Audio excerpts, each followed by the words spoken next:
listen, there are certain things we can't control, right? I mean, we literally, I mean, especially if we're in Europe, like if some of our listeners are from Europe, then you know that we really can't control anything. So I think it was the same with 2020. Like you could have let that year completely destroy you. And listen, I know that a lot of people had a very, very hard time, and I understand that. But you could have made the most of it with the situation that you were in. And it's 2021, and we have the same choice. Are we going to let this year make us or break us?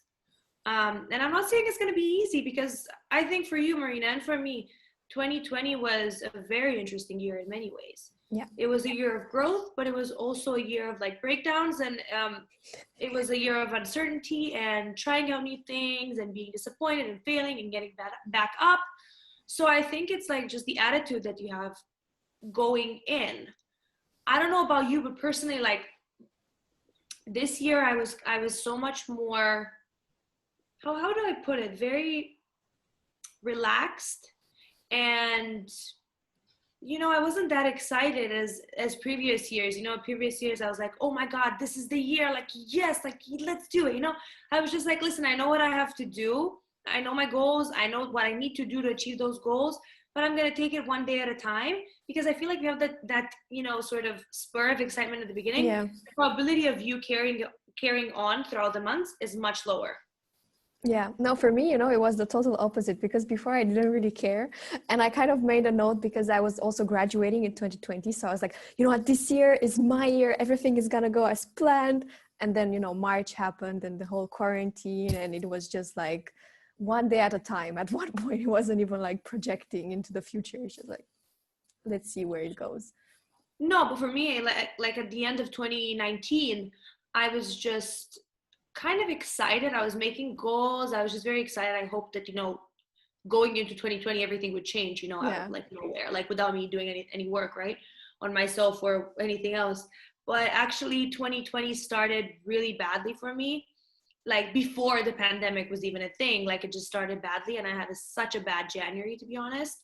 I mean, there were some nice things that happened, but like a lot of things didn't go right. And then February was the same, March was the same. But then, of course, April, May, things started to look up. And now I was just thinking that November and December were very weird months for me, like mental health wise. And now I'm feeling much better, but they weren't like the best, let's say. How did you overcome those? Like, what did you do to? Well, I think I for the first time, didn't really judge myself for it. Like, I was quite compassionate and kind towards myself, because I knew that things would eventually go back up. Like, because I feel like our lives are not that linear. Like, if you've noticed, obviously everyone listening has noticed that, there's ups and there's downs, as cliche as that might sound. But whenever things are really, really, really bad, like, as hard as it is to like understand that, you just have to know that things are going to get better. And it's not just a cliche phrase. It's just how life works. Like, there's always like these ups and downs, and somehow things work out. Maybe they don't work out fully. Maybe you still have to go through more pain. But I just kind of knew that I would get back to myself. And I think, I also had Corona, which weirdly enough, like I was feeling really bad, quite bad mentally at the time. Even if I went to Date with Destiny, like, don't get me wrong, Date with Destiny gave me a nice boost. We're going to talk about that in a bit. But I was still not very okay mentally, like mental health wise. And being at home and being on my own, like that made me go even, worse and worse. But then I sort of one day decided, listen, I need to break out of this. Like, I have to get back on track. And the holidays helped.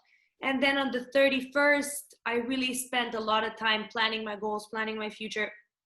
And then on the 1st, I just woke up. Marina, I can't even explain. It was probably the first time in my life for many years that I wake up like sober and fresh on the 1st of January. Like, let's be honest. I didn't spend it with my friends, spent it with some family friends, which was weird at the beginning, but it was, I think, one of my favorite New Year's Eves ever.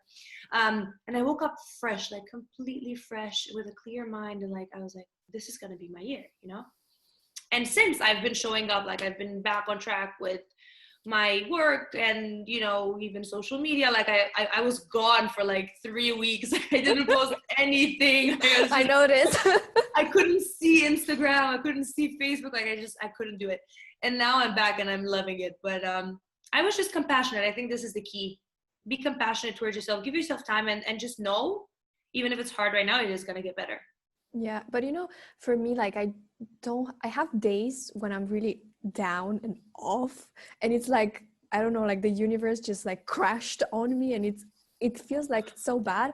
And then the next day I'm just like, okay, well, you know, past that. And it's so weird because exactly like you said, it's not linear. So you just need to be nice with yourself, which I'm still learning to do, but you just need to be there and nice and kind. I think we're all still learning that. And I feel like our parents, for example, no one told them to be kind to themselves, you know?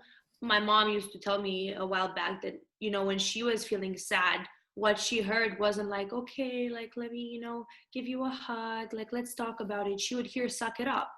Yeah. So obviously, I think the previous generation didn't have our blessing, because I feel like us and the generation after us, and you know, for example, my cousin, she's 10, like her generation, she has this access to so much information, so much emotional intelligence. And I think also it's our duty, like mine and yours generation, to raise kids that are, you know, more in tune with themselves. We don't want it to get to their head, right? Like we don't want them to be selfish, but they need to know how to listen to themselves and know how to, I think it's so hard, isn't it, to express what you feel? Yeah. You know, there's this sort of wheel of emotions. There's so many different emotions, but sometimes we're like, okay, I'm angry. But usually it's not that you're angry. Maybe you're hurt. Yeah. Or maybe you feel guilty, or maybe you feel scared. And you just manifest that anger and you think that it's anger, but it's actually something deeper. And when you're having a conversation with your significant other or with the friend or family member, you show up with this anger, but you're hurt, and all you want to tell them is, listen, I feel hurt and I just want you to apologize, or I want you to give me a hug, or I want you to listen to me. But you're like screaming at them and trying to put them down, right? Does that sound familiar? Yes. Like, I feel like because we haven't been taught, that they don't teach this in school.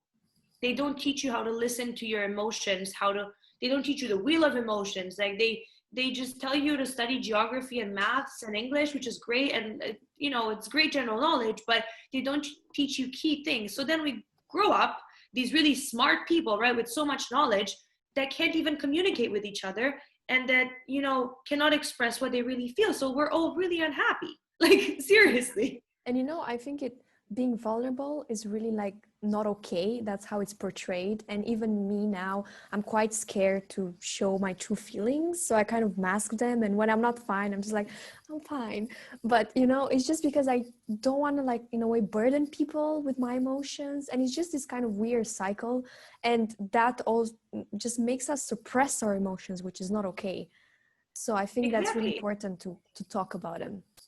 And also, you know, you say that you don't want to burden them with it. And the thing is, then you're going to actually burden them later, because you're going to get angry or going to get pissed off. So then the outcome is going to be even worse. Like, they're going to resent you for it. Whereas if you go and you're vulnerable with them, they're just going to feel compassion towards you. If they're a normal person, you know, I always like to make this disclaimer. I know maybe you have psychopaths that you deal with in your day-to-day life. It's okay, like they're out there. But if you have like normal, nice, kind human beings around you, which I really hope you do, and if you don't, really make a change, then they should be able to support you and be compassionate towards you, and, you know, try to help as much as they possibly can.